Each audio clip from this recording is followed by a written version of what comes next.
मैं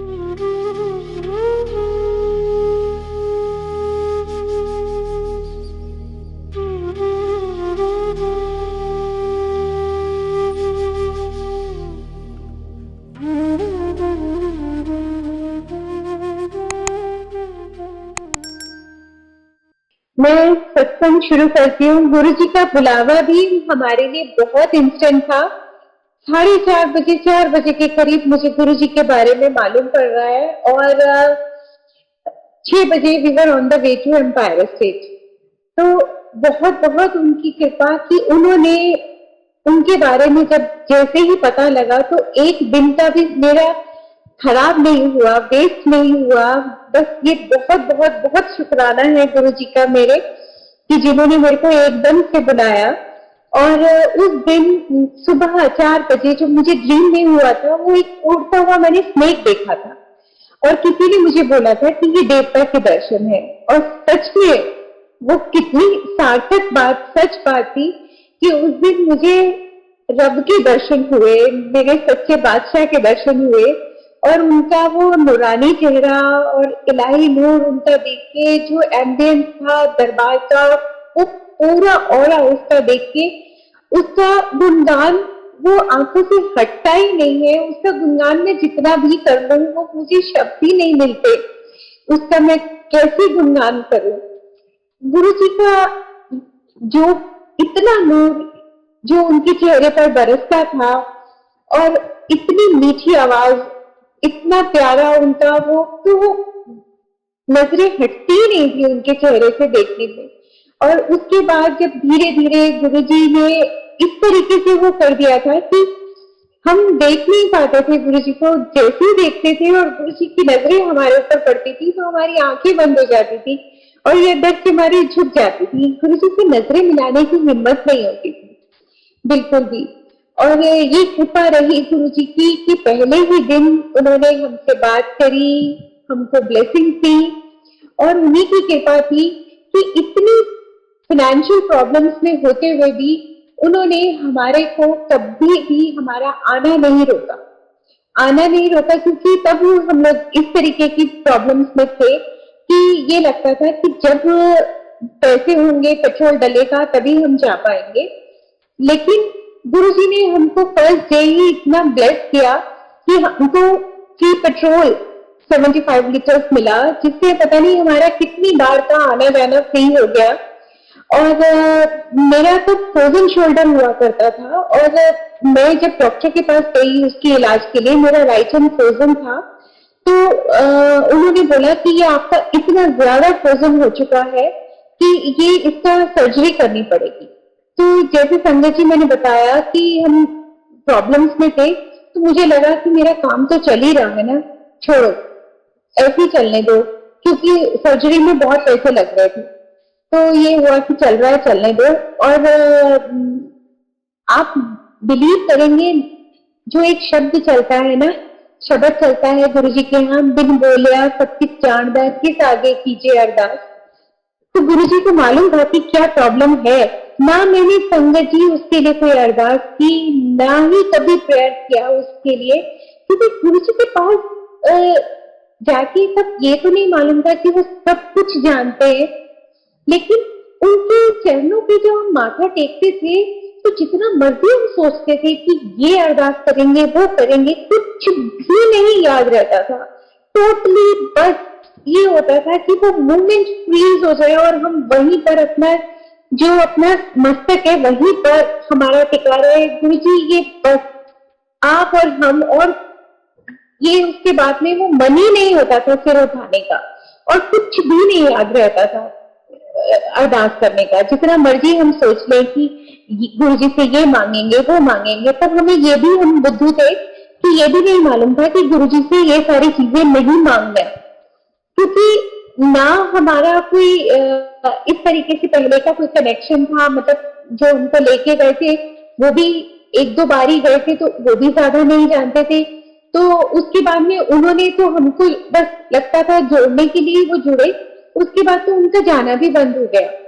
और हमारे को बस संगत से वहां पर कोई बात करता नहीं था तब बाहर में जब लाइन में लगे भी होते थे तो बस स्माइल कर देते थे और बस बात जय जय गुरु जी तो नहीं बोलते थे, तब बस हाथ जोड़ के नमस्ते ही बस ज्यादा हो जाती थी, तो हो जाती थी।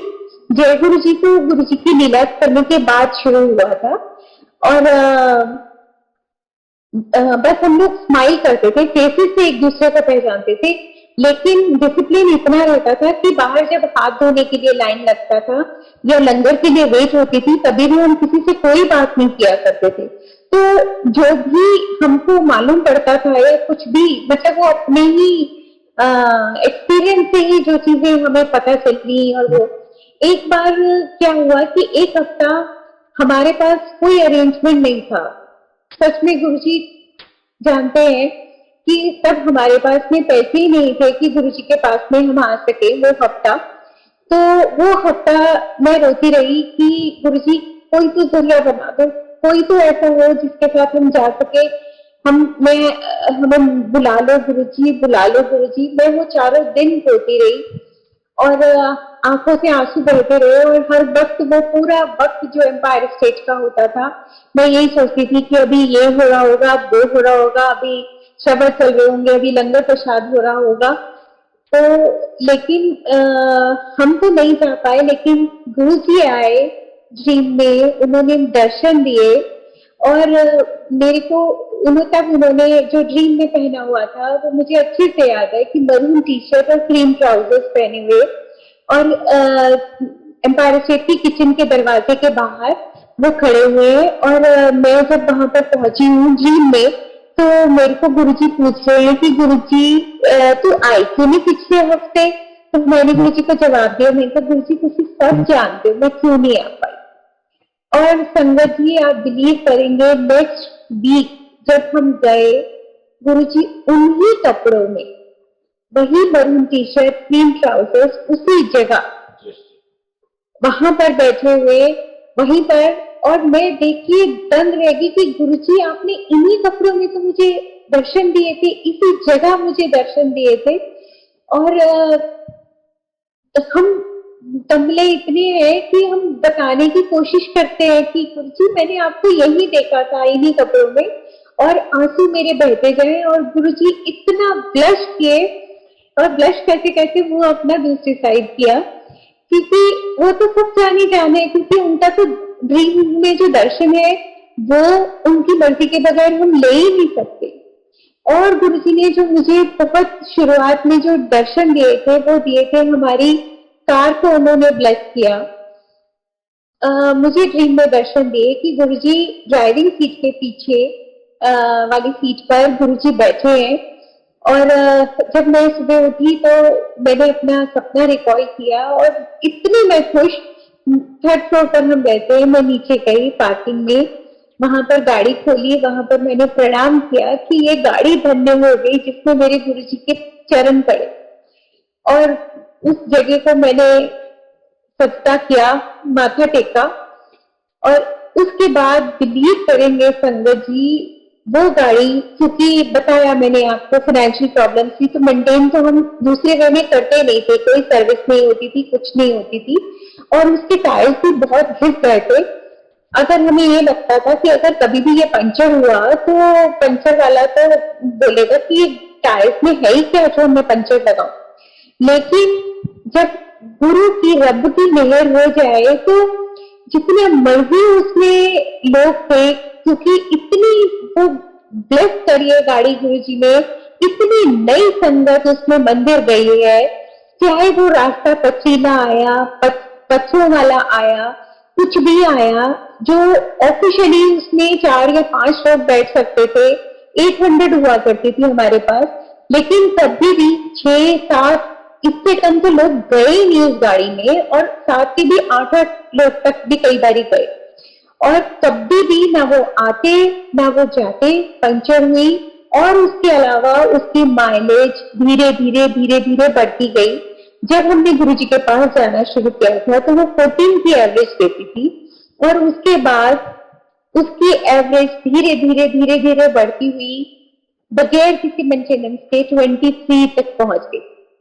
और बहुत बारी तो अंकल ने ये भी महसूस किया कि ये गाड़ी में पेट्रोल लिया ही नहीं, मतलब वो जो पेट्रोल की वो सुई देखा करते थे, तो वो वही की वही नीडल स्टक जहां पर वो थी, तो वो वही बोलते थे कि आज तो गाड़ी बरगड़ पेट्रोल की चलिए। तो गुरुजी की इतनी कृपाएं हम पर बरसी हैं कि हम क्या बताएं, जितना भी हम शुक्राना करें वो कम है संगत जी। और मेरे ब्रदर इन लॉ और सिस्टर इन लॉ वो बीमार हुए। ब्रदर इन लॉ को, जो मेरे जिया जी मतलब सिस्टर इन लॉ के हस्बैंड, उनके माउथ कैंसर हुआ, उनका सर्जरी हुई, और सेकंड नंबर वाले सिस्टर इन लॉ को हार्ट अटैक, दोनों का साइमल्टेनियसली बहुत एक आध दिन के गैप में ही ऐसा हुआ। तो मैंने गुरुजी को अरदास की, तो गुरुजी ऐसे कृपालु हैं कि वो एक बारी करी हुई अरदास उन्होंने सुनी और उन्होंने उनको भी ब्लेस किया, क्योंकि इसका जवाब मुझे ये नहीं मालूम था कि ये मेरे जो मैंने उनके लिए ब्लेसिंग्स मांगी है ये उसका वजह है या वो अपना गुड लक से ठीक हुए। इसका जवाब मुझे 10 साल बाद मिला, क्योंकि वही जया जी जब दोबारा बीमार हुए, उनको heart attack, massive heart attack हुआ और ओपन हार्ट सर्जरी हुई, तो जब मैंने उनके लिए फिर से अरदास की तो गुरु जी ने मुझे टेलीपैथिकली जवाब दिया, एनू 10 साल में दे चुके। तब मुझे संगत जी रियलाइज हुआ कि वो उस वक्त भी जो वो ठीक हुए थे वो गुरु जी की कृपा, उनकी बख्शिश, उनकी रहमत से ही हुई थी। और संगत जी एक बड़ा ही मेरा सत्संग बोलूंगी इसको, जो गुरुजी ने 29 मई को किया, हालांकि वो मुझे समझ कई दिन बाद आया। ये 29 मई 2007 ये बात है, शाम के 7 बजे के करीब मैं शिव पुराण पढ़ रही थी। कृपा थी गुरुजी की कि मैं शिव पुराण पहले से ही पढ़ रही थी, मेरे को तब मालूम नहीं था कि गुरुजी ने शिव पुराण को ब्लेस किया है और गुरुजी शिव पुराण पढ़ने को बोलते। तो ये उन्हीं की कृपा थी कि मैं पढ़ती थी पहले से, तो शिव पुराण पढ़ रही थी वो मैं शाम को। तो मुझे मंदिर में जो मेरा मंदिर था वो उस टाइम एक कबर्ड में था और 2 शेल्फ थी उसमें। ऊपर वाली शेल्फ में एक शिव जी की मूर्ति थी और नीचे वाले शेल्फ में गुरु जी का स्वरूप और बहुत जो बाकी देवी देवता जैसे हमारे विराजमान रहते ही हैं। और उसके सेंटर में नीचे वाले शेल्फ में मेरा एक शिव परिवार उसके वो था। और जब मैं वो पढ़ रही थी तो एकदम मेरे को पढ़ते पढ़ते कुछ खिसकने की आवाज आई, कुछ आवाज आई, तो मेरा सेंटेंस कंप्लीट होता है इससे पहले ही मुझे वो दोबारा खिसकने की आवाज आई और देखा कि वो जो शिव जी की मूर्ति है वो नीचे गिरी मुंह के बल, और जो उसकी माला जो उनके गले में शिव जी के डली हुई थी वो जाके नीचे वाली शेल्फ में in the middle of that Shiv Parivar उसके ऊपर जाकर पड़ी। जबकि ये साइंटिफिकली इम्पॉसिबल चीज है कि बगैर रीजन के पहले तो वो शिव मूर्ति का खिसकना और उसके बाद उसका मुंह के बल गिरना और उसकी में से माला निकल के बिल्कुल मिडल में जाना, ये बिल्कुल इम्पॉसिबल सी चीज थी, लेकिन ये हुई। अब ये सब देख के और जो शिव मूर्ति खंडित हुई उसका भी वो बड़ा अजीबोगरीब था कि उसका पूरा मुंह, मस्तक और चेस्ट तक जो मूर्ति थी वो बिल्कुल इंटैक्ट थी, हाथ खंडित थे, नीचे इवन जो खाल के मुंह का, शेर का मुंह था वो भी इंटैक्ट था। मैं बहुत घबरा गई देख के कि मुझे लगा कि कोई हम पर विपदा आने वाली है या कोई विपदा आने वाली है जो शिवजी ने अपने ऊपर ली है। मैंने कहा ये है तो, बड़ा बेटा मेरा घर पे था, मैंने उसको बोला ये है तो कोई बहुत बड़ा इंडिकेशन, लेकिन ये क्या है मेरे को अभी समझ में नहीं आ रहा। और जब 31 मई को गुरुजी ने अपना चोला बदला, अपना शारीरिक रूप छोड़ा, तो तभी नहीं समझ में आया कि ये गुरुजी ने मेरे को 2 दिन पहले ये इंडिकेशन दे दिया था कि मैं शिव हूं और शिव हमेशा है। वो कल भी थे, आज भी है और हमेशा रहेंगे अनंतम काल तक। तो शिव जी कहीं नहीं गए, तो वो उन्होंने मुझे इंडिकेशन दिया था कि लेकिन मैं अभी मनुष्य शरीर लेकर आया हूँ तो मैं ये छोड़ रहा हूँ। और संगत जी, उस मूर्ति के वो जो खंडित हुई थी, उसके जो कण थे वो मेरे पूरे घर में गए थे, एक एक जगह पर गए थे। और बोलते हैं कि खंडित मूर्ति घर में नहीं रखते, लेकिन पता नहीं मुझे क्या हुआ था, मेरे को उसको प्रवाह करने का मन नहीं हुआ। मैंने उसका एक एक कण चुन के उसको एक पॉलिथीन में बंद करके एक स्टील के डब्बे में मैंने रख दिया। और उसी को मैं जंप करते हुए आ रही हूँ। ये 2007 से सीधा 2011 की बात कर रही हूँ मैं। मेरे को गुरु जी का हुक्म आया था कि अपने घर को रेनोवेट करो। और अंकल, क्योंकि बच्चे उस टाइम सेटल होना चाह रहे थे, अपनी हायर एजुकेशन के लिए करना, अपना वो एमबीए करना चाह रहा था, और जो बड़ा बेटा है वो चाह रहा था कि वो यूएस से करे। तो प्रॉब्लम इतनी थी, लेकिन विश्वास गुरुजी पर उन बच्चों का इतना अटल था कि वो बोलते थे कि सारे रास्ते गुरुजी खोलेंगे, पापा आप चिंता मत करो, गुरुजी करवाएंगे। तो अंकल के पास जितने भी थोड़े बहुत पैसे थे वो उन्होंने अलग रखे थे कि ये उसकी एमबीए के लिए, कि घर तो कभी भी ठीक हो जाएगा, जो वो रेनोवेशन मांग रहा था, कि लेकिन बच्चों की पढ़ाई वो सबसे पहले। और उस वक्त में गुरु जी का हुक्म आया कि अपने घर को रेनोवेट करो, पैसे की कमी नहीं आएगी, पैसा आता जाएगा, और अपने घर को सुंदर करो, खुला सा बनाओ, और जिसमें अच्छे से संगत आ सके। संगत जी, आप बिलीव करेंगे कि 8 फरवरी को ओल्गा आंटी के द्वारा ये मेरे को मैसेज आया, और 11 फरवरी को हमारे घर में तोड़ा लग गया। और गुरु जी की इतनी कृपा कि जो भी कॉन्ट्रैक्टर या जो भी कुछ हमारे घर में जब कोई बात करने आता था काम की, तो वो इतना कम कोट करता था कि हमारे मुंह खुले के खुले रह जाते थे कि इतना कम। और हम बोलते थे कि बस इतना ही, कहते हाँ जी इतना ही। और इतने अच्छे से, इतना सुंदर से सारा काम हुआ। और जब हम उनको पेमेंट देते थे तो वो कहते थे कि क्या हमने इतना मांगा था? बस हमने तो ये देखी, ये लिखा हुआ है और आपकी साइन है, इतना ही मांगा हुआ था, तो इतना ही बोला था। तो वो खुद हैरान हो जाते थे कि हमने इतना कम कोट कैसे करा। और संगत जी, गुरु जी ने सारा का सारा हमारा घर रेनोवेट करवाया। ये उन्हीं की कृपा, उन्हीं की मेहर, उन्हीं की रहमत थी। और जो हैरानी की बात है कि वो स्टील के डब्बे में वो जो शिव मूर्ति पड़ी हुई थी, वो उस रेनोवेशन के बाद बाकी जो छोटा मोटा सामान एक डब्बे में मैंने रेनोवेशन के वक्त में थोड़ा सा और उसमें रख दिया था, वो पड़ा था। उसमें से वो खंडित शिव मूर्ति गायब। कहाँ गई वो मेरे पास आज भी जवाब नहीं। तो इतनी कृपा रही है गुरु जी की कि उन्होंने इस तरीके से काम हमारे करवाते गए। इससे पहले, ये तो 2011 का है, मैं 2007 का ही बताती हूँ। गुरु जी ने अपने फिजिकल फॉर्म में होते हुए, जो मेरा छोटा बेटा है वो चाहता था कि वो पायलट बनना, लेकिन चूंकि उसने कॉमर्स लिया था, वो स्टडीज में हमेशा एक एवरेज स्टूडेंट रहा, तो उसने कॉमर्स लिया था। तो हम यही बोलते थे कि तुम्हारे फिजिक्स तो तुमने 11th-12th की करी नहीं है, तो तुम एलिजिबल ही नहीं हो पायलट के कोर्स के लिए। तो उसने ओपन स्कूल से, इग्नुआ से उसने फिजिक्स अपनी क्लियर करी, सिर्फ 2 महीने की ट्यूशन लेके।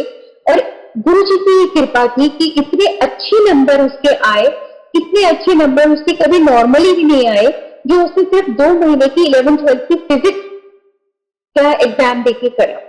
और संगत जी, उसने उसका प्रैक्टिकल एग्जाम भी बड़े अच्छे से क्लियर कर दिया। ये सिर्फ और सिर्फ गुरुजी की कृपा ही थी, क्योंकि गुरुजी ने मुझे टेलीपैथी दिखाया था। मैं दरबार में ध्यान मेरा लगा हुआ था, तो गुरुजी ने मुझे दिखाया कि उन्होंने ऋषभ का हाथ एक अंकल को पकड़ाया और बोला, लेफ्ट पर एनु पायलट बना दो। और संगत जी जिन अंकल को उन्होंने मुझे टेलीपैथी में दिखाया था, उन अंकल को गुरुजी ने फिजिकली बोला था। और ये बात मुझे ऋषभ के कनाडा जाने के बाद, मतलब जो वो अपना फ्लाइंग कोर्स करने के लिए कनाडा गया, तो उसके 4-5 साल बाद जाके पता चली कि गुरुजी ने उनको एक्चुअली में भाटिया अंकल को बोला था कि लखड़ा में पायलट बना।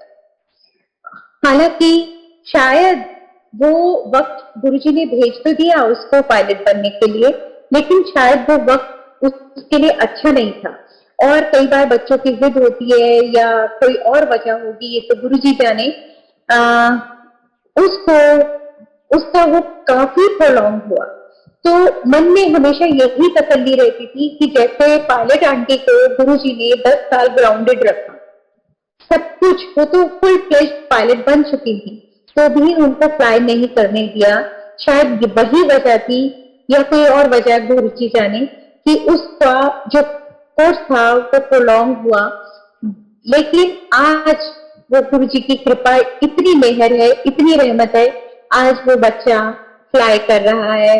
ही is a full fledged pilot.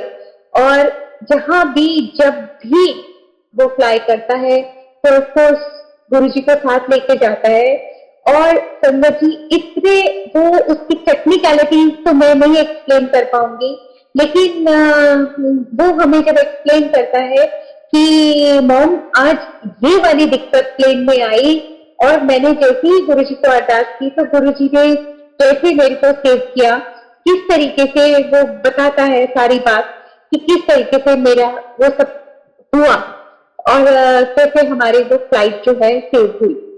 तो ये सिर्फ और सिर्फ हमारे महाराज की कृपा है कि आज उन्हीं की वजह से वो उड़ा रहा है। और जब भी कुछ भी होता है तो गुरुजी हमेशा उसके अंसन उसको उस प्रॉब्लम, उस डिफिकल्टी में से निकाल लाते हैं।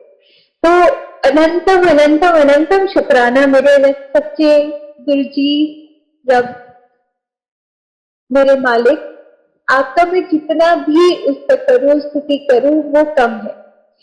संगत जी एक और बड़ा क्यूट सा आपको सत्संग सुनाती हूँ कि जब बहुत बिगिनिंग थी, जब हम गुरुजी से जुड़े ही थे, तो क्या होता था, मैं गुरुजी की फोटो स्वरूप के आगे मैं उनको देखती रहती थी, निहारती रहती थी, और मैं मन मन में उनसे बातें करती थी। तो मैं तब अंकल को बोला करती थी, देखो गुरुजी ने आज अभी ये किया, अभी वो किया। तो अंकल को यही लगता था कि इसको ऑप्टिकल इल्यूजन्स होते हैं, ऐसा गुरुजी कुछ नहीं करते, ये सिर्फ इसके मन के वहम है। तो एक दिन वो दूसरे कमरे में जो गुरुजी का स्वरूप लगा हुआ है, तो वो वहां पर गुरुजी के पास जाके खड़े हुए, वो भी गुरुजी से बात कर रहे थे, और उन्होंने मेरी शिकायत करी कि गुरुजी ये झूठ बोल दिया ना, तुसी कुछ नहीं कर देना कि तुसी ऐ कीता वो कीता है, ऐदा सारा झूठ बोल दिया ना। तो गुरुजी लिफ्टेड हिज आईब्रो, और जैसे ही इन्होंने देखा कि गुरुजी ने अपनी आईब्रो हिलाई है, तो ये एकदम से हिल गए। तो एकदम से बोले, गुरुजी ये तुसी कीता? तो गुरुजी आहो, and again he lifted his eyebrow. तो अंकल जब बाहर से अपनी गुरुजी से जो भी अपना बात कर रहे थे, अरदास कर रहे थे, वो करके मेरे पास आए, तो बोले कि तुम जो बोलती हो ना कि गुरुजी ने अभी ये किया वो किया, मतलब उनकी नजर में जो ऑप्टिकल इल्यूजन्स होते थे मेरे, तो वो सब सच है, तुम्हें होता होगा, दिखता होगा ऐसा। तो आई वॉज शॉक्ड कि आज इन्हें क्या हुआ कि ये ऐसा बोल रहे हैं। तो वो मुझे थोड़े टाइम बाद उन्होंने बताया कि मैंने ऐसे ऐसे तुम्हारी शिकायत की थी, तो गुरुजी ने ये किया। और उसके बाद तो कई नजारे गुरुजी ने घर में ही दिखाए। गुरुजी की शिवरात्रि वाले दिन जब प्रणाम कर रहे थे अंकल, और एक और संगत है बंगाली सुदक्षिणा, वो भी हमारे घर में थी, तो उन्होंने देखा कि गुरुजी की आई बॉल इधर से उधर, उधर से इधर मूव हुई। गुरुजी ने लंगर प्रसाद बनाते हुए भी बहुत बहुत बार गुरुजी ने ब्लेस किया। कुछ तो ऐसी ब्लेसिंग है जो मैं शेयर भी नहीं कर सकती। बहुत बहुत बहुत कृपा है और सत्संग में भी गुरु जी की असीम असीम कृपा रहती है। गुरु जी की क्योंकि मैं उन नौटी बच्चों में से रही हूँ गुरु जी के, कि जो गुरु जी को बहुत परेशान करते हैं कि मैं जब सत्संग होता है तो गुरु जी को बहुत तंग करती हूँ कि गुरु जी आपका सत्संग है, आपने आना है, जरूर आना है, मुझे पता चलना चाहिए आप आए। और गुरु जी इतने कृपालु, इतने हमारे सीधे साधे भोले वाले, वो हमेशा इंडिकेशन कहीं ना कहीं दे देते। और एक बारी नहीं मिला मुझे इंडिकेशन किसी भी तरीके से, तो मैं परेशान सी बात करती रही गुरु जी से, गुरु जी तुसी आए सी, मैंने पता नहीं चला, गुरु जी इस बारी तुसी आए सी। मतलब शायद गुरु जी परेशान हो गए होंगे। तो 2-3 दिन बाद गुरु जी एक जो हमारी नेबर आंटी है, उन्होंने मेरे को बोला आशु 2-3 दिन हुए तुम्हारे घर में सत्संग था। तो मैंने बोला हाँ आंटी, लेकिन मैं बुलाना ही भूल गई आपको, सॉरी। तो कहते क्योंकि तेरे घर के नीचे से जब मैं क्रॉस हुई तो खुशबू आ रही थी गुरु जी की, तो मैंने कहा ये तो आशु की गुरु जी की खुशबू है। तो सुन के मैंने कितना शुक्राना किया गुरु जी का, और दंग रह गई मैं कि गुरु जी आप कैसे जवाब दे देते हो जब हम आपको परेशान करते हैं। तो गुरु जी के बहुत सारे ऐसे बड़े लविंग लविंग बहुत क्यूट से सत्संग भी है। एक गुरु जी का जो सत्संग है वो वैलेंटाइन डे का है। वैलेंटाइन डे पे उस दिन हमारी सेवा थी। तो ये तब की बात है जब इतनी रिस्ट्रिक्शन नहीं होती थी, रिस्ट्रिक्शन नहीं, अब हमें डिसिप्लिन मेंटेन करके रखना पड़ता है मंदिर में क्योंकि संगत बहुत बढ़ चुकी है। तब इतनी संगत नहीं होती थी तो इसीलिए दरबार सारा दिन खुला ही रहता था। तो हम सेवा पर जाने से पहले सुबह माथा टेकते थे आराम से दरबार में, उसके बाद हम अपनी सेवा में जाया करते थे। तो उस दिन संडे था और हम जब गए तो मैंने गुरु जी को माथा टेका। तो उस दिन पता नहीं क्या हुआ, तो मैंने बोला, ये तो खैर सभी शायद बोलते भी होंगे कि मैंने कहा Guru ji you are my true valentine, आप ही हो मेरे सब कुछ। तो मैं तो आपको बहुत बहुत बहुत प्यार करती हूँ, I love you very much गुरु जी, लेकिन today I am becoming naughty, I want a proof from you that you also love me. तब मैं ये कह के अरदास करके मैं अपना सेवा में चली गई और रात तक मैं भूल भी गई कि मैंने कुछ ऐसा वो बोला था। तो क्योंकि तब हम सब अपनी सेवा में मस्त हो जाते। रात को सिंगला आंटी ने मेरे को एक तब क्या होता था, जो भी सब्जी प्रसाद बच जाता था वो बच जाता था। तो सिंगला आंटी ने मुझे गोभी का फूल दिया कि लो आंटी आपका प्रसाद। तो जैसे ही वो गोभी का फूल मिला तो लेते हुए मेरे को एकदम स्ट्राइक किया जो मैंने सुबह गुरु जी को बोला था। मैंने कहा अच्छा गुरु जी फूल, कोई बात नहीं, फूल नहीं सही, गोभी का फूल सही, थैंक यू गुरु जी, कुछ तो मिल गया मेरे को गुरु जी का इंडिकेशन तो कि हाँ ये ऑल्सो लव। और थोड़ी देर बाद में सिंगला आंटी ने मुझे चटाई प्रसाद भी दिया, तो मैंने बहुत बहुत बहुत बहुत थैंक यू बोला। उसके बाद में बताया मैंने आपको, इतनी स्ट्रिक्टनेस नहीं होती थी, किसी का भी बर्थडे वगैरह होता था तो बहुत लोग क्या होता था गणेश जी के पास जाके रात के वक्त जब संगत सारी ऑलमोस्ट निकल जाती थी तो कोई अपना केक वेक काट लेते थे। तो तूर आंटी ने मुझे आवाज लगाई, आंटी रुको हले नहीं जाना। ये बात है 11:50, 12 बजे में 10 मिनट। तो केक खा के जाना। मैंने कहा अच्छा गुरु जी वैलेंटाइन डे का केक पेस्ट्री, वाह वाह थैंक यू थैंक यू। तो उसके बाद में 12 बजने में 7-8 मिनट बाकी मैं गेट के बाहर, तो एक अंकल ने मुझे कार में बैठे बैठे ऐसे बुलाया, आंटी इधर आओ। मैं गई और उन्होंने मेरे को ऐसे फोल्ड हुआ हुआ दिया। तो मैंने देखा, मैंने कहा क्या मिला मेरे को, मैं देखूं। तो जब मैंने खोल के देखा तो इतना बड़ा स्वरूप येलो चोले वाला। संगत जी उस वक्त गुरु जी के स्वरूप ऐसे ना तो बटते थे ना तो मिलते थे, और हम लोगों को पता भी नहीं होता था कि हमें स्वरूप इतने बड़े वाले मिलेंगे कहाँ से। तो वो, और गुरु जी को मालूम था कि ये वाला स्वरूप इतना आजकल मेरे को भा रहा है, इतना अट्रैक्ट करता है कि मैं हर वक्त वही वाले उनको स्वरूप में निहारती रहती हूँ। तो वो वाला इतना बड़ा, मैं तो जैसे ही मैंने वो खोल के देखा, मैं तो उछल उछल के, मतलब कितनी मैं जंप किया होएगा। और thank you thank you thank you गुरु जी कि 12 बजने में 5 मिनट पर मुझको ये इतना सुंदर गिफ्ट देने के लिए। आज भी मेरे मंदिर में वही वाला स्वरूप लगा हुआ है संगत जी। और उस चोले ने, उसमें गुरु जी ने अपने चोले का रंग भी बदल दिया है, वो येलो से पिंक हो चुका है। तो जितना, अब क्या रीजन ये मैं नहीं जानती, लेकिन अनंतम अनंतम अनंतम शुक्राना गुरु जी, ये अपनी इस नालायक बेटी का इतनी प्रेयर सुनने का और इस तरीके से अपना प्रसाद और इतना प्यार और इतना कृपा करने का। गुरु जी बहुत बहुत बहुत बहुत थैंक यू।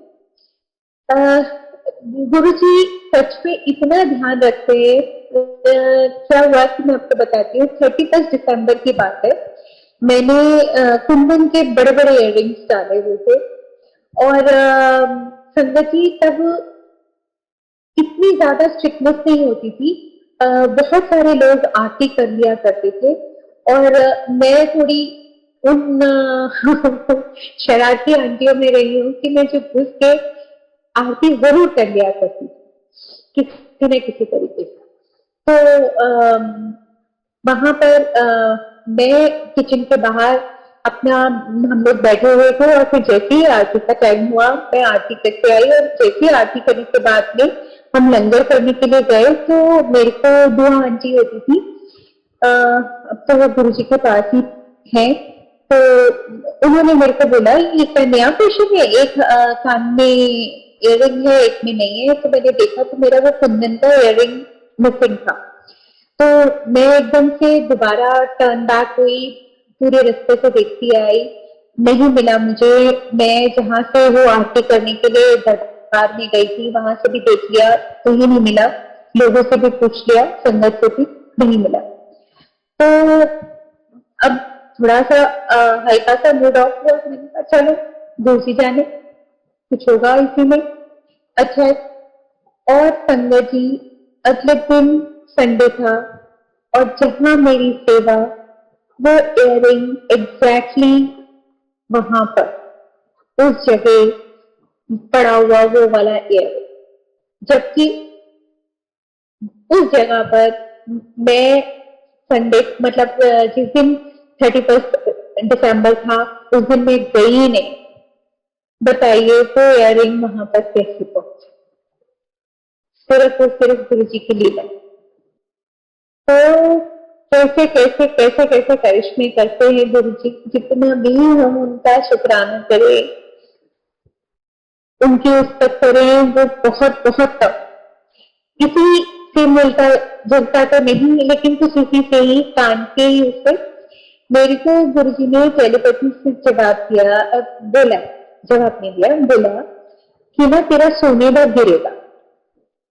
मुझे ऐसा बोला गुरु जी ने।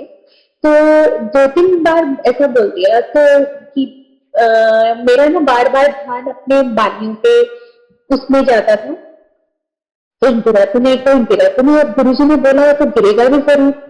तो जहां पर भी मैं जाती थी तो बार बार मेरे हाथ जो है मेरे अपने कानों की बालियों को टच होते थे कि है ना है ना। तो अब एक दिन घर पे ही थी मैं, मैंने हेयर वॉश लिया, उसके बाद मैं आके अपनी पूजा करने लगी और शिव पुराण पढ़ रही थी। पढ़ते पढ़ते मेरा ध्यान जो, मतलब हाथ जो है मेरे कान पे लगा, तो देखा गायब। तो मैंने कहा गुरु जी इतने दिनों से बोल ही रहे थे कि तेरा गिरेगा गिरेगा, आज गिर गया।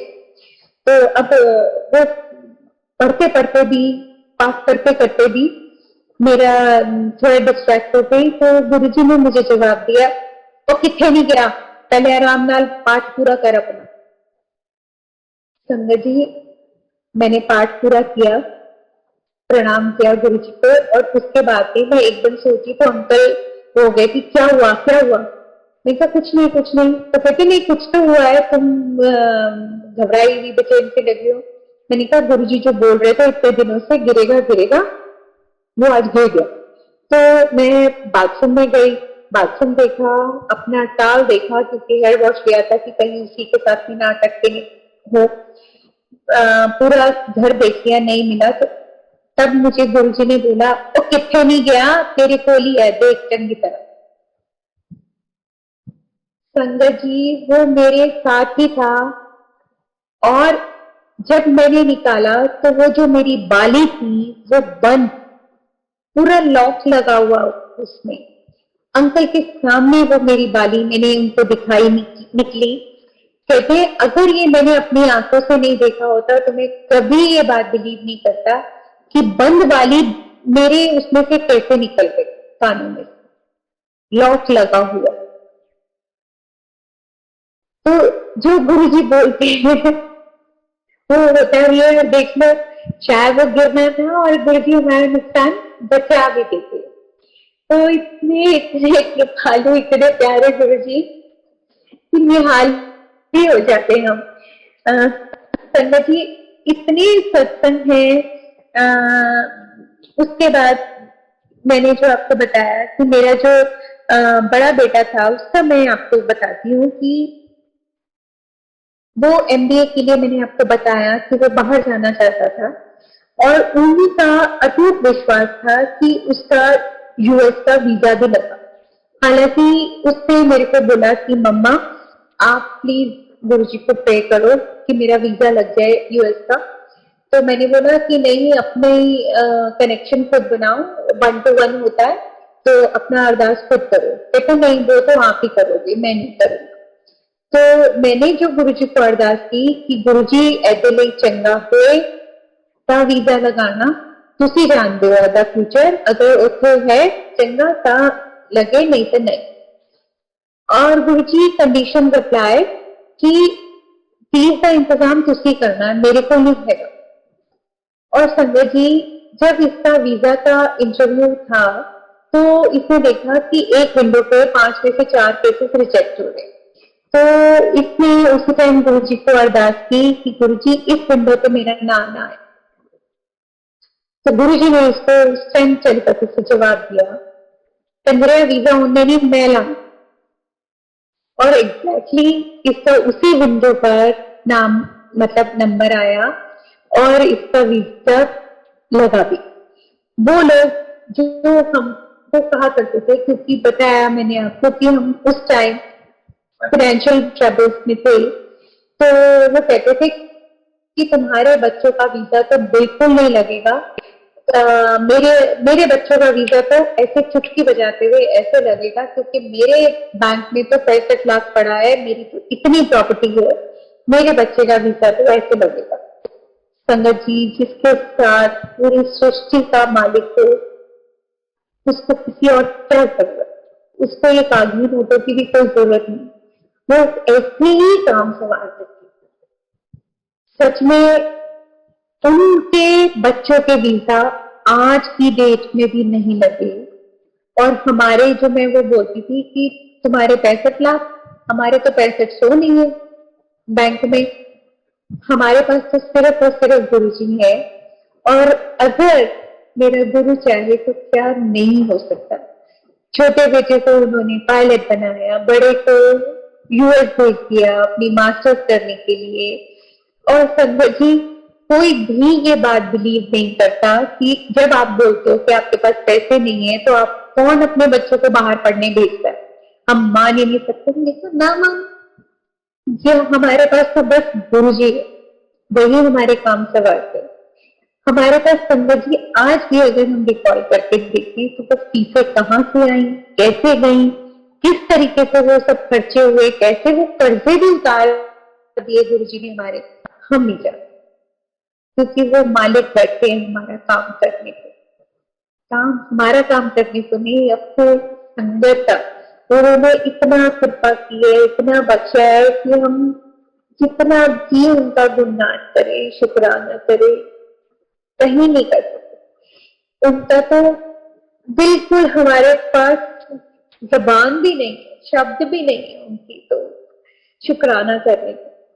संगत जी, जब बड़ा बेटा जो यूएस गया था, तो हमारे को यही होता था कि इसका जैसे सुनते थे कि बच्चे को 20 घंटे की जॉब मिल जाती है वहां पर वीक की, तो बच्चे अपना खर्चा निकाल लेते।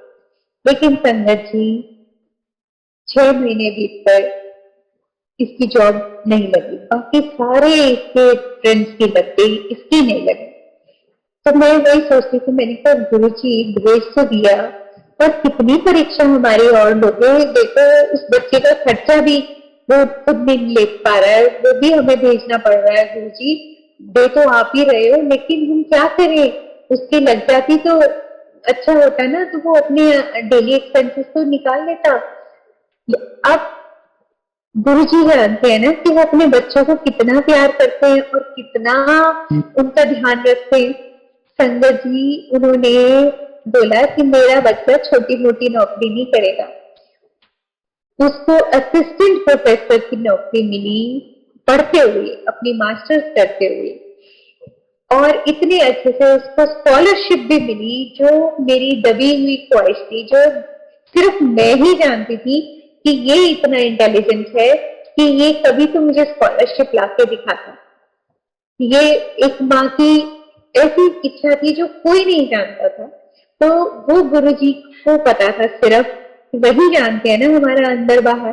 तो उन्होंने वहां पर इसको वो सैलरी भी मिली, स्कॉलरशिप भी मिली, और गुरुजी ने बोला मेरा बच्चा तो छोटी मोटी नौकरी थोड़ी करेगा, करेगा मेरा बच्चा तो बड़ी करेगा, और अपना एक सेपरेट रूम उसको मिला।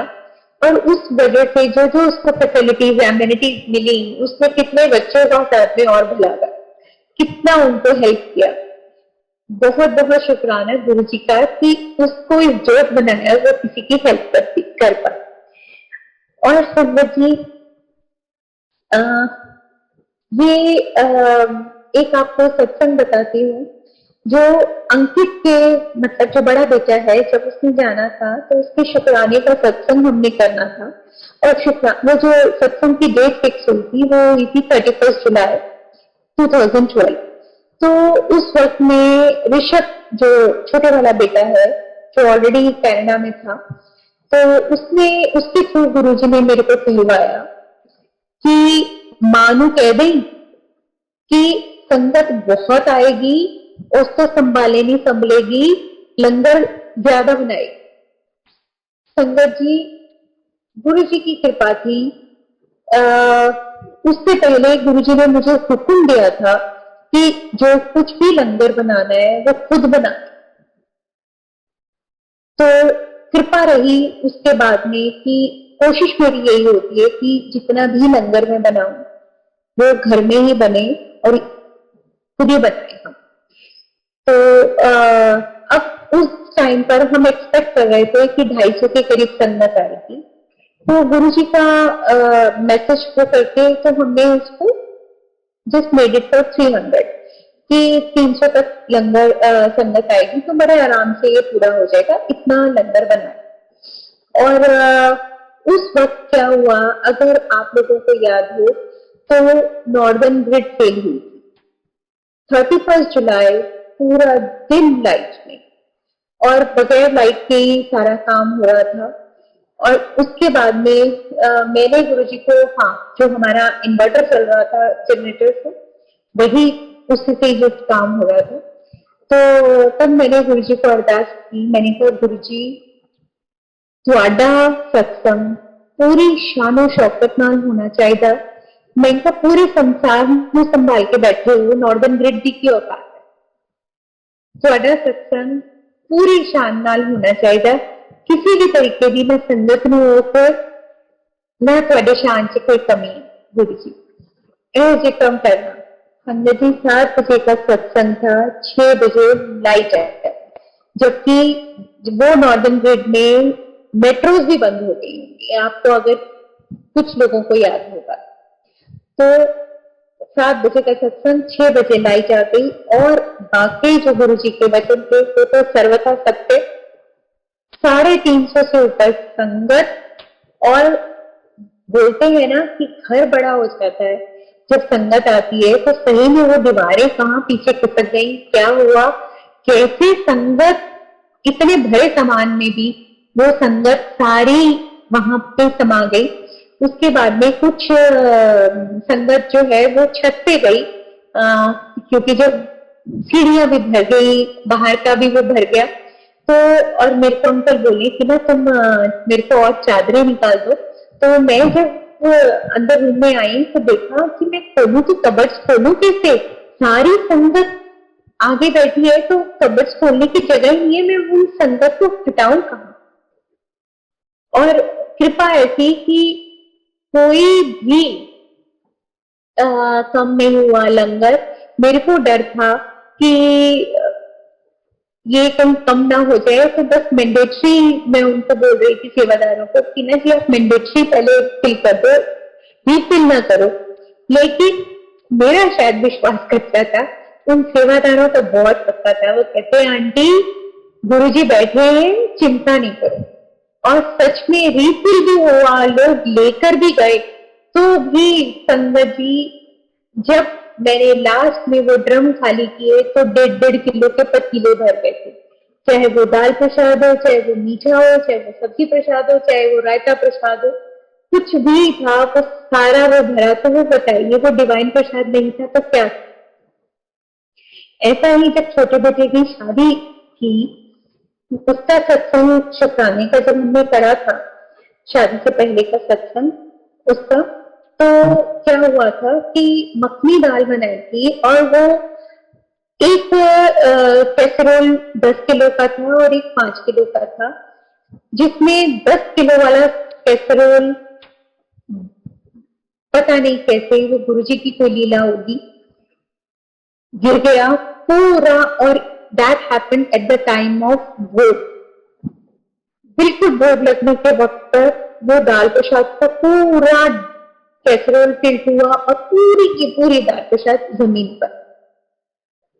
और उसके बाद में जब बेटे ने भोग लगाया तो उसने गुरुजी को अरदास की कि गुरुजी अब मेरे को ऐसे होटल में भेजना जहां से आपके लायक, आपके स्टैंडर्ड की साफ सुथरी स्वाद दाल मिल जाए। तो तो पता ही है गुरुजी की हो गया। तो गुरुजी ने बोला कोई लोड़ नहीं, ऐसे पूरा हो जाए। तो ये उसको बेटे को टेलीपैथी से जवाब दिया। और संगत जी वो दाल प्रसाद इतनी संगत में, जो 150 के करीब संगत थी, उसमें पूरी हुई। 25-30 संगत रात को आई, उनको भी पूरी हुई। जो कड़ा प्रसाद सबको थालियों में सर्व हुआ था, तो उस दिन मुझे नहीं मिला था बाई चांस। तो मैं जब रात को जब संगत आई तो मैं उनको कड़ा प्रसाद देने के लिए कैसरोल खोला, तो वो तो खाली था। तो मैंने देखा कि उसकी ढक्कन की लिड पर वो थोड़ा थोड़ा पड़ा। तो मैंने कहा चलो जरा जरा सा भी वो एक एक कण भी मिल जाए प्रसाद को तो बहुत है। तो मैंने कहा आप ले लो। तो वो कहने लगे कि हमारे तो थाली में था, जबकि थालियां मैंने लगाई हैं, मैंने तो वो प्रसाद डाला ही नहीं क्योंकि वो तो खाली था। संगत जी कैसे गुरु जी अपनी संगत का ध्यान रखते हैं और हर चीज उन तक पहुंचाते हैं। मैं कहां तक उनके उस तक करूं, बहुत बहुत शुक्राना है मेरे रब का, मेरे गुरु जी का, मेरे कल्याणकारी इतने प्यारे गुरु जी का। वो कितना ध्यान रखते हैं, कैसी हमारी कमियां ढांक लेते हैं, कैसे सबको सब कुछ पहुंचा देते हैं। तो जितना भी उनका शुक्राना करूं वो कम है संगत जी। और 2014 ये बहुत बहुत क्रिटिकल रहा हेल्थ पॉइंट ऑफ व्यू से हमारे घर के लिए। 2014 में संगत जी एक आपको अपने मन की बात बताती हूँ। उन दिनों में बच्चे बाहर थे और हमको इतनी सेवा मिल रही थी इसकी सत्संग की सेवा की, तो लगातार लगातार लगातार।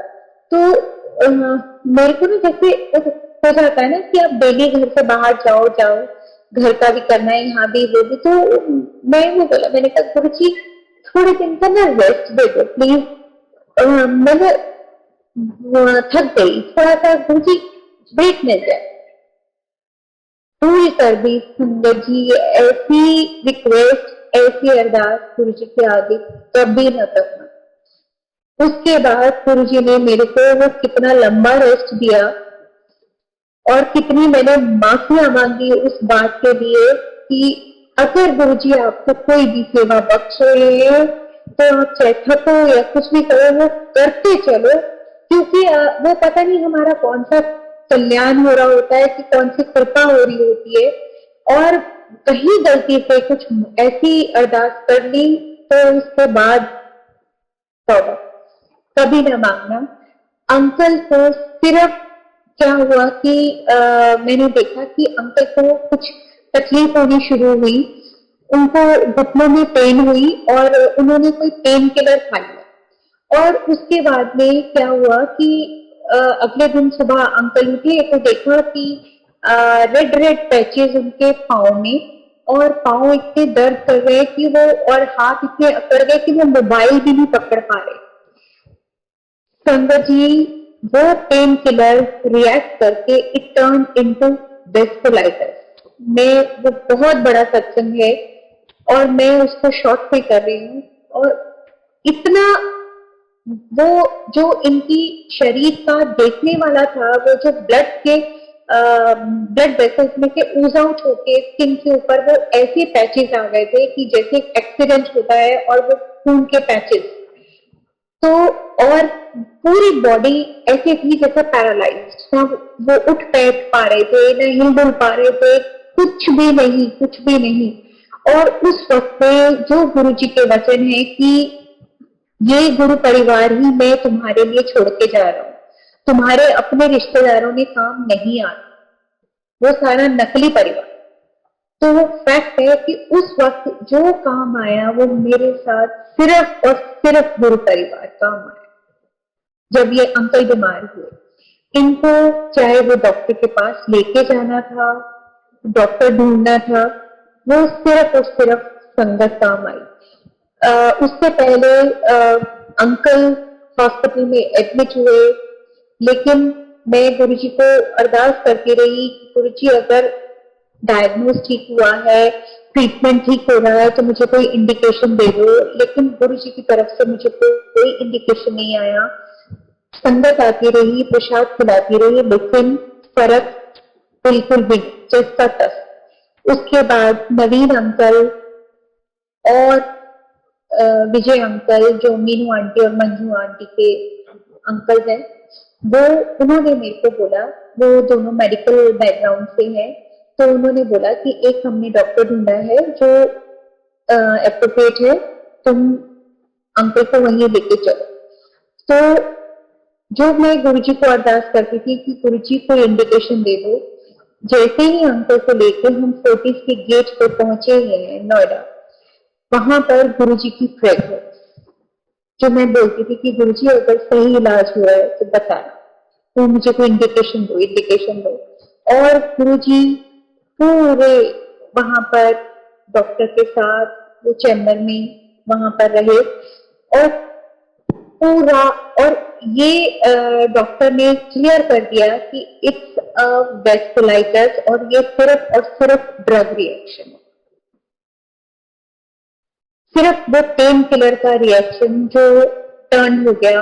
मैं गुरुजी को अरदास करती रही, गुरुजी मुझे लगता है कि कोई एक्सीडेंट था या पैरालिटिक अटैक था जिसको आपने इसमें कन्वर्ट किया। अब बस मुझे गुरुजी शक्ति देना कि ये मैं सह सकूं, क्योंकि हस्बैंड को ऐसी कंडीशन में देख के सहा नहीं जाता। उस वक्त में मेरे को बहुत बहुत बहुत ज्यादा जरूरत थी बच्चों की, क्योंकि मैं अंकल को लिफ्ट करना, उनको करवट दिलवाना, वो मेरी मतलब उसके शक्ति के बाहर था। मेरे अंदर में उतनी ताकत नहीं थी कि मैं अंकल को हिला डुला पाऊं, क्योंकि वो बिल्कुल स्टिफ हो चुकी थी उनकी बॉडी। वो उनके लिए करवट लेना भी बहुत मुश्किल होता था, वो अपने आप से करवट भी नहीं ले पा रहे थे। और उस वक्त मुझे बच्चों की इतनी जरूरत थी, लेकिन बच्चे बाहर, बच्चे मजबूत, क्योंकि उनके बड़े वाले बेटे का फाइनल सिर पे था। उसने बोला कि मैं मम्मा 1 हफ्ते के लिए आ सकता हूँ।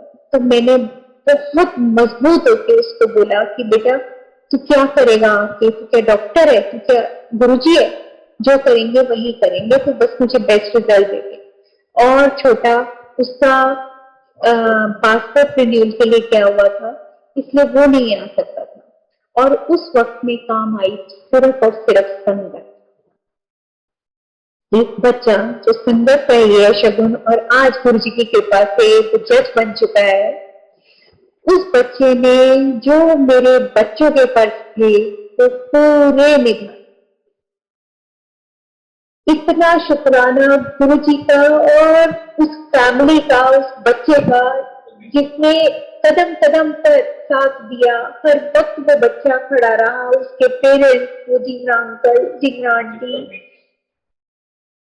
वो खड़े रहे। और संगत जी उस डॉक्टर के रूप में गुरु जी बोले, क्योंकि आपको मालूम होगा कई बार ऐसा होता है कि आपका कुछ वक्त हमारा अपने घर पे रहना ठीक नहीं होता, तो उस वक्त में आपको अपने घर से दूर कर देते हैं। हम उस डॉक्टर के पास गए। बताइए वो डॉक्टर को कैसे पता, वो ढींगरा अंकल हमारे साथ गए थे कि वो ग्राउंड फ्लोर पे रहते हैं और हम लोग 3rd फ्लोर पे। वो डॉक्टर उनकी तरफ टर्न होकर बोला कि आप तो ग्राउंड फ्लोर पर रहते हो ना, आज आपको लड़ाई करना पड़े, झगड़ा करना पड़े, कुछ भी करना पड़े, ये अपने घर नहीं जानी चाहिए, इनको आप अपने घर लेके जाओ।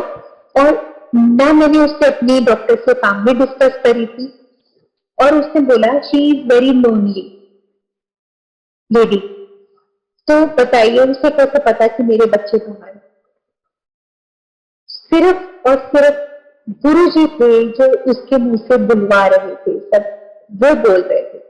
और उसके बाद जब मैंने उस डॉक्टर को शिकायत की कि डॉक्टर साहब इतना हैवी मेडिकेशन जा रहा है तो, और ये कुछ नहीं खाते, तो उस डॉक्टर का ये कहना कि समोसा खिला, लेज के चिप्स खिला, जलेबी खिला।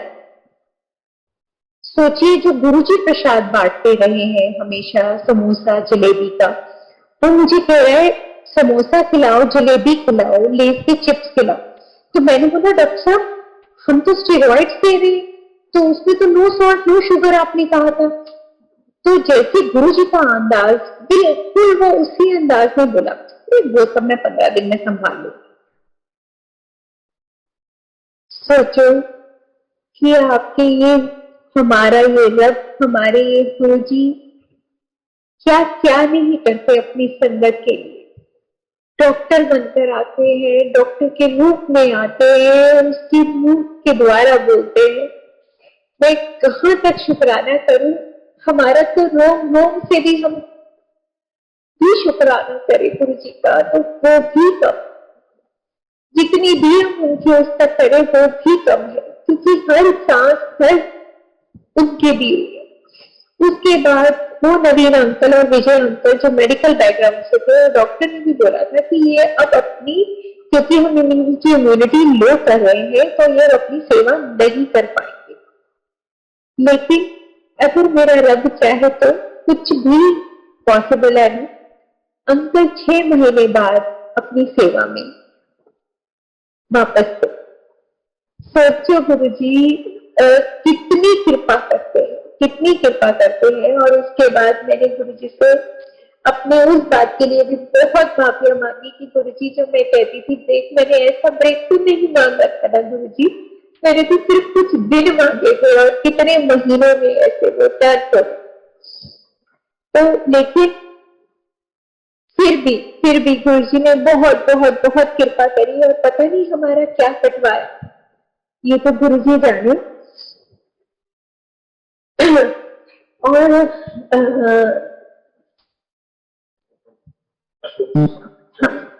संगत जी अभी इसी बर्थडे पर अंकल ने 7 जुलाई को इनका अपने, क्योंकि हम आज किसी से भी बात करें तो हम वो 4 लाइनों के बाद हमारे यहाँ तो बस सिर्फ और सिर्फ गुरु जी की बातें शुरू हो जाती है। तो ऐसा ही अंकल का है, ऐसा ही मेरा हाल है।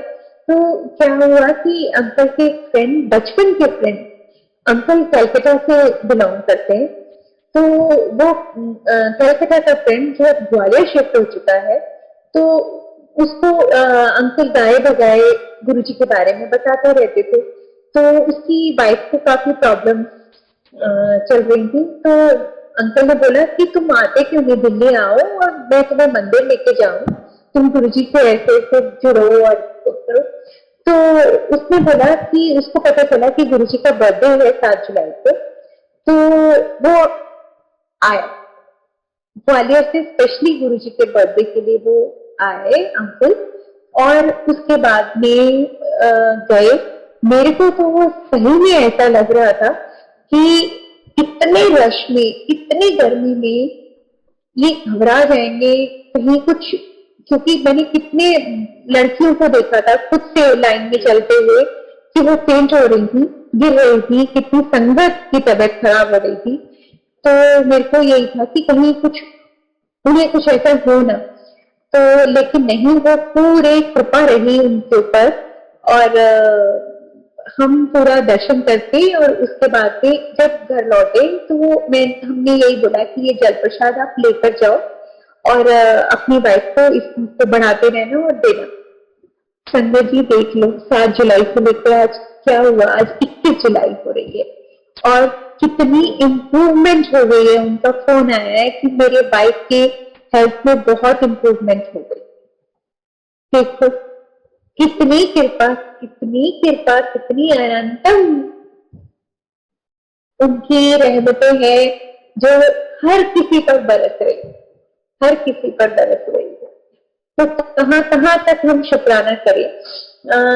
अभी 2-3 दिन पहले की बात है, हम लोगों को पार्लियामेंट स्ट्रीट जाना पड़ा, एक बैंक में काम था और कुछ अर्जेंट ऐसा काम था कि हमें बारिश हो रही थी और संगत जी वही ड्यू टू दैट 15 ईयर्स वाला वो हम लोगों को अपनी गाड़ी सेलेक्ट करनी पड़ी थी।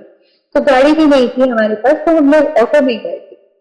और वापसी पे जब हम वहां से निकले तो अब ऑटो, बारिश बहुत तेज थी, तो एक ऑटो मुझे आता दिखाई दिया, तो मैंने हाथ दिया तो देखा उसमें कोई लेडी ऑलरेडी बैठी हुई है। तो हमने कहा सॉरी सॉरी, हमें लगा खाली है। तो कहती नहीं नहीं नहीं, इट्स ओके, आपको कहाँ जाना है। तो कोइंसिडेंटली कृपा थी शायद गुरु जी की कि उसका और हमारा रास्ता एक ही था। देखिए आज की डेट में कोई स्ट्रेंजर को नहीं बिठाता, लेकिन उसने अपने दुपट्टे से सीट साफ किया और बोला आजा आजा, कोई बात नहीं। मैं और अंकल दोनों बैठे और उसके बाद में थोड़ी सी बात हुई और उसके बाद में हमारा तो गुरु जी का सत्संग शुरू हो गया। अब वो इतनी एक्साइटेड हो गई। अब वो तब पैरालाइज थी वो, और तो अब वो मंदिर पहुंच गई है तो मुझे मालूम नहीं, क्योंकि कुछ फोन नंबर तो हमारे एक्सचेंज नहीं हो पाए थे। लेकिन हमारा बैठ के सारी कुछ हमने कहा थैंक यू गुरु जी को। वो कुछ लगे अच्छा आप गुरु जी को मानते हैं, तो जो गुरु जी लिखा होता था, हाँ हम ऐसे वही होता है कि कोई भी मिले हमारे पास तो गुरु जी के अलावा बात करने के अलावा कुछ है ही।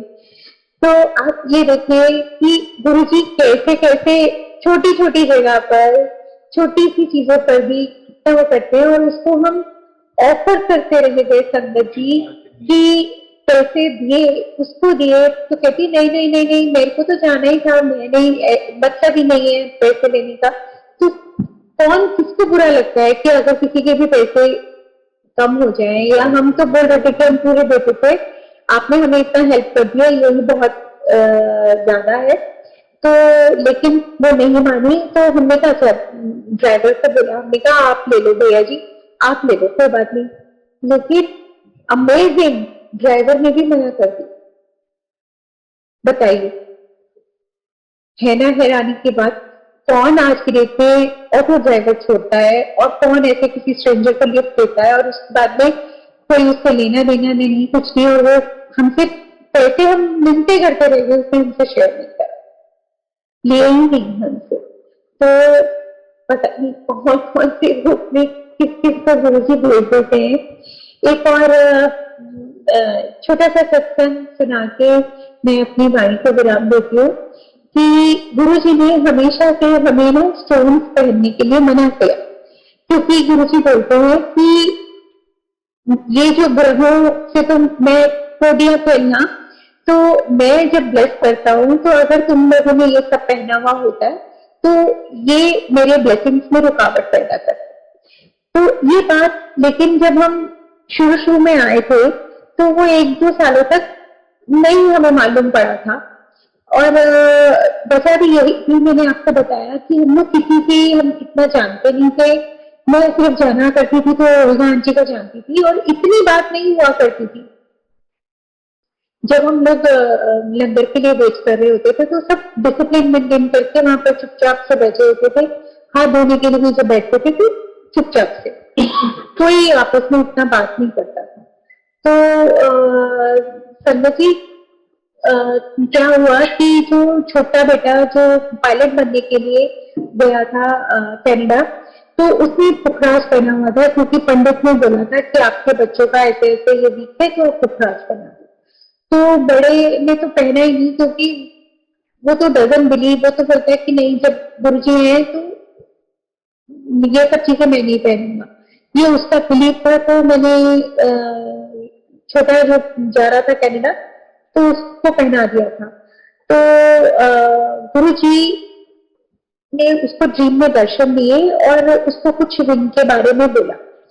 तो संगत जी उसने मुझे फोन करके बोला कि मम्मा गुरुजी आए थे ड्रीम में, वो रिंग का कुछ कह रहे थे और मेरे को नहीं मालूम वो क्या बोल रहे थे, लेकिन कुछ गुस्सा कर रहे थे। आज थर्सडे है, आप मंदिर जाओगे तो गुरुजी से पूछ के आओ। उनका अच्छा ठीक है। तो मैं गई, मैंने माथा टेका, माथा टेकने के बाद बैठे दरबार में। तो मैं फ्रंट रो में ही बैठी हुई थी और मैंने भी मोती पहना हुआ था अपने राइट हैंड में और left to left Paul aunty बैठी हुई थी। तो मैंने बैठ के गुरुजी को अरदास की, Guruji Rishabh is not very much clear about the ring, please give him clear message. मैंने ना ऐसे ही बैठ के वहां पर गुरुजी को अरदास की, इन्हीं शब्दों में करी। तो संगत जी अभी ये मेरे को अरदास किए हुए हार्डली 15 सेकेंड या 20 सेकेंड हुए होंगे कि वो पॉल आंटी दरबार में शब्द चल रहे हैं, उन्होंने वो मैं राइट हैंड में क्या पहनी हूँ और मेरे हाथ फोल्ड है वो बिल्कुल भी नहीं देख सकती, लेकिन ये गुरुजी की कृपा थी कि उन्होंने वो एक आंटी को क्रॉस करके मेरा हाथ पकड़ा, जबकि मेरा लेफ्ट हैंड उनके हाथ में गया और उन्होंने मेरा वो लेफ्ट हैंड को ड्रैग किया बड़े जोर से और मेरे को इतने गुस्से से बोली वो, जबकि शब्द चल रहे थे दरबार में, आपकी पाई अंगूठियां ला इनू तेनू नहीं पता, गुरुजी को बिल्कुल नहीं पसंद है गया। संगत जी मैं लिटरली फ्रोज हो गई कि गुरुजी अभी तो मेरे को अरदास किए हुए 15 से 20 सेकंड भी नहीं हुए और आपने मेरे को जवाब भी दे दिया। और ऐसे मेरे झरझर आंसू गिरे थे, क्या मैं बताऊं, शुक्राने में बता नहीं सकती। और संगत जी मैं जैसे ही दरबार से निकली, वहां पर फोन नहीं करते, लेकिन हम इतने एक्साइटेड हो गए थे, हमने वहीं से ऋषभ को फोन किया कि ऋषभ रिंग निकाल दे। तो जो भी संगत सुन रही है या आगे भी बताए कि आप ये इस तरीके के स्टोन्स वाले रिंग्स ना पहने, गुरुजी बिल्कुल लाइक नहीं करते क्योंकि ये ब्लेसिंग्स में हर्डल होती है गुरुजी। तो इसी के साथ ही मैं अपनी वाणी को विराम देती हूँ और बहुत बहुत बहुत बहुत शुक्राना गुरुजी। और पता नहीं कितनी कृपाएं, कितनी लहरें, कितनी रहमतें आप करते हो, जिनको कुछ को तो हम जान भी नहीं पाते और कुछ हम टाइम लिमिट होने की वजह से बता भी नहीं पाते। तो विक्रम अंकल का, कुणाल अंकल का, पूरी मंदिर मैनेजमेंट का बहुत बहुत बहुत बहुत बहुत बहुत शुक्रिया। Thank you. जय